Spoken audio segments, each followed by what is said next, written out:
keep up to date with our latest videos, please hit the subscribe button below. Hi, welcome to this video from racingbetdata.com, focusing specifically on the pre-race download file. So I've navigated to the web page from the header menu, pre-race download file, and just to give you an overview of why you'd want to use this file opposed to the other data areas on the website.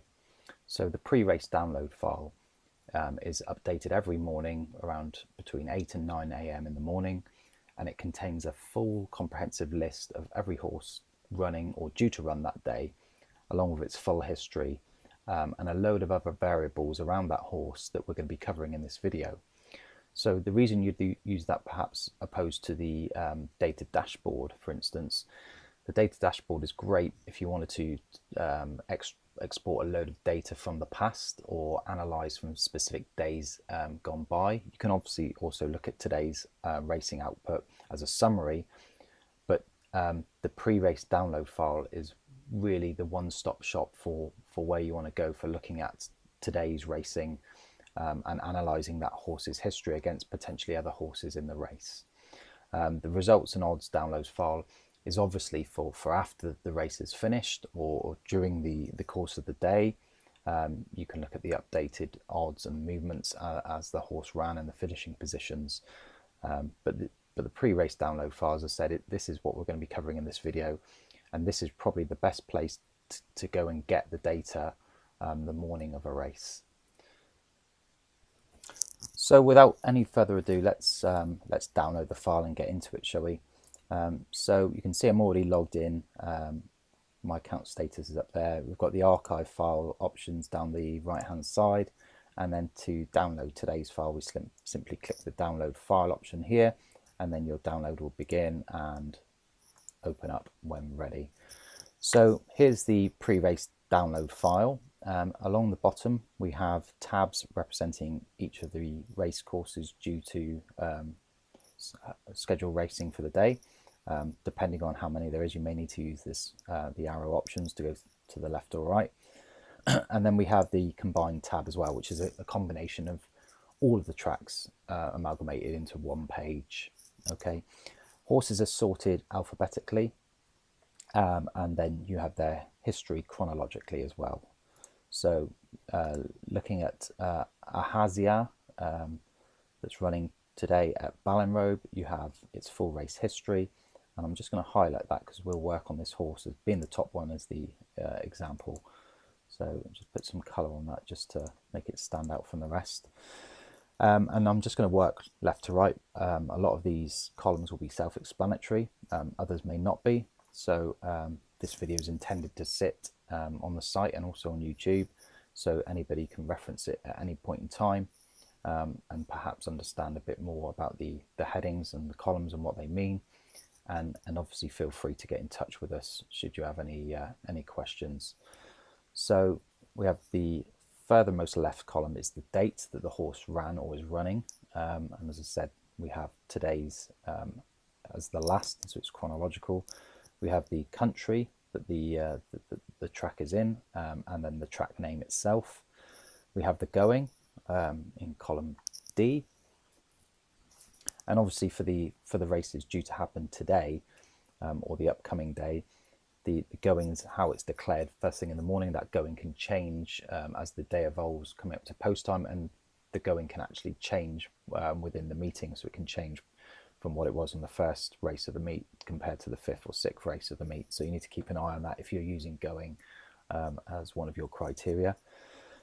We then have the race type, which is split down into certain groupings, which you can find on the, if I just navigate to the data dashboard and log into that, there is an actual list of all the race types here. So we have them all grouped and split by discipline, by generally by flat and hurdles. So we have the race type, the distance in miles and furlongs, the class. Now for Irish racing, there is no class rating on the races themselves, only on the UK. So you can see that's why they're blank for the Irish racing. The time, the race, post time, stall or draw number if applicable, depending on the discipline that the horse is running in. Obviously the horse name that we've covered already, the age of the horse at race time or race day, pace rating. So pace is covered in our FAQ, but basically a pace rating is from 0 to 10. 0 generally assigned to a horse that hasn't run. So you can see obviously this top one for Ahazia was its first race, so it didn't have a pace rating. And then as it's ran on in the past, that rating has been allocated per race. 9, 10 being the horse is expected to be the front runner, 1 to 2 expected to be held up, and then anything in between, it's supposed to be a sort of a mid-division running horse in that race. That's how the pace rating is assigned. The next column is the weight, or the declared weight, and obviously that can change as well throughout. What can change from what's declared in the morning to what's actually used at post time. And what I mean by that is the weight declared before the race, it can change because the jockey received an allowance or a claim, which meant that the weight was taken off the published weight to allow for the inexperience of a jockey, for instance, if an amateur jockey was used for the race. Then we have the jockey name and the trainer of the horse. SP favourite, so this lists the ranking of the horse from favourite through to dog in that race, and that's based on the industry SP odds.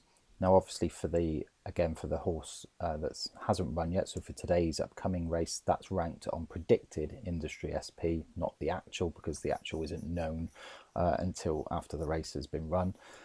As I said, the industry SP, then we have the Betfair SP, and then the in-play minimum, in-play maximum. Again, these are Betfair traded prices.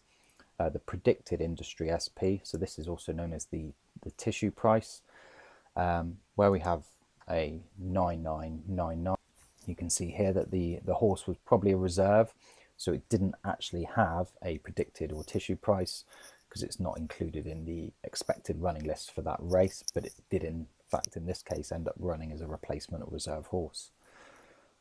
Further to the right we have the place, so obviously where the horse placed, or if it was pulled up, unseated, etc. The winning distance, so this is the distance between this horse and the winner of the race. Runners is how many runners took part in the race. The tick drop in running, so this relates to the best Betfair SP and the in-play minimum.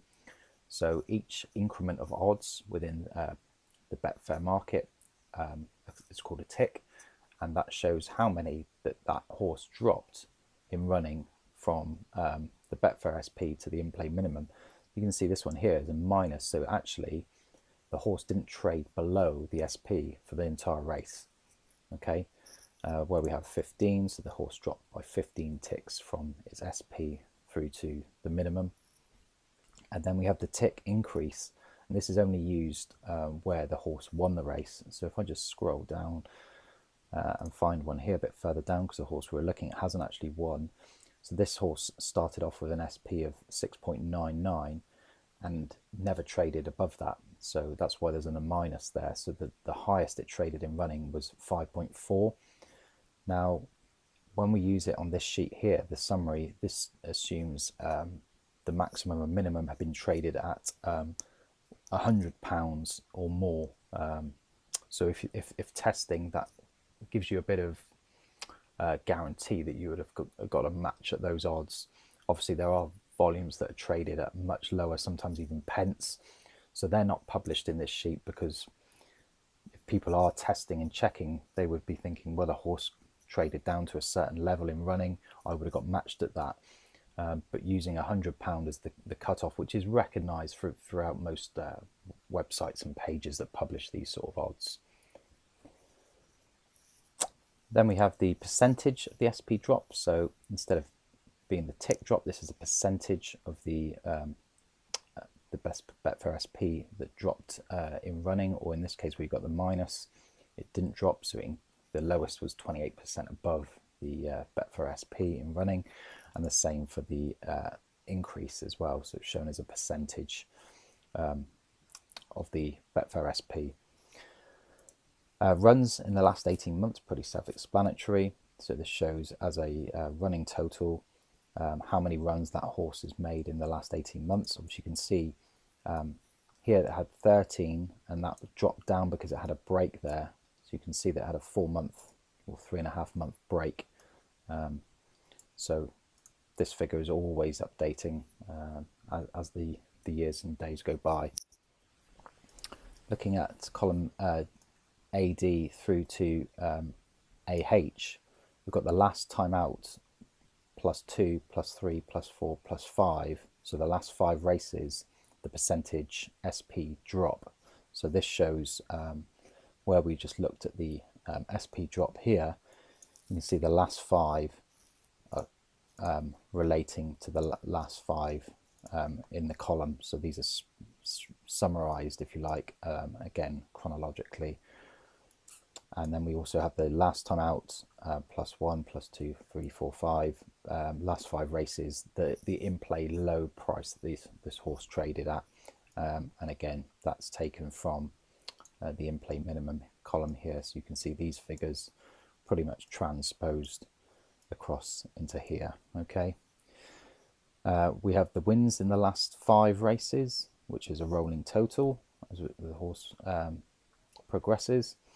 The average drop in the last 5 is 54.58%. So that is basically an average of, if we highlight those, 54.58, which is the same as highlighting those 5 there, 54.58. So that's where that figure comes from. That's the percentage average drop in odds for the last 5 races, and that obviously goes back in time as well. Then we have the average SP drop in the last 18 months. So the last 18 months that this horse's runs, these were the average percentage drop from SP. And again, that figure updates each race that horse runs. We have the RBD rating. So we do have a separate video on our YouTube channel for covering ratings, and that touches on how that rating is calculated. And currently that will only show for the current upcoming day's race. So we have the rating for that horse in that race that's running today. Previous races, so this shows a running sequential count of how many races that horse had run previous to that day. So this will be its 16th race. Days since last time out, LTO. So that shows the gap between the horse's races and in days. Simple columns here, yes and no, whether the horse is a course winner, whether it's a distance winner. So pretty self-explanatory, but whether that horse has won a race at the course it's running at on that day, and also if it's won at the distance it's due to run or has run that day in the past. Class difference since last time out, so not applicable, as I said, to Irish racing, but this is this shows an increase or a decrease in the horse's class of race that it's running in. So let's just look at this one here. So you can see for Al Gaia, it's running at class 5, or ran at class 5, running at class 5, sorry, yes, today, and that is a drop in class by 1 from its previous race, which was a class 4 race, so hence you've got the -1 in there.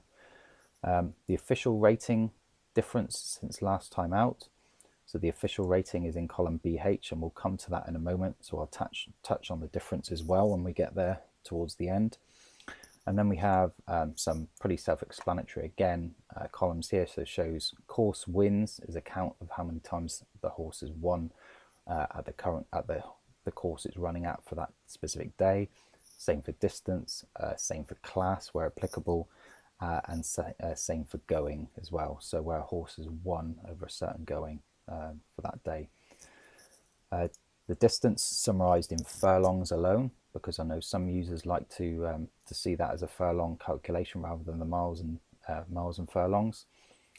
Column up in trip, So this shows where a horse is running or has run at a distance greater than its previous race. So we've got a yes in there for today, and that's because this horse, Ahazia, is running at 2 mile 2.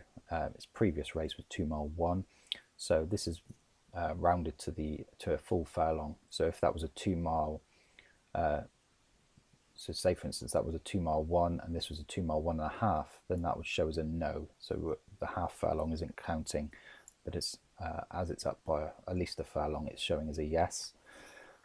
So the weight, so declared weight, it converted to pounds, again because some users like to see that data presented in pound format only.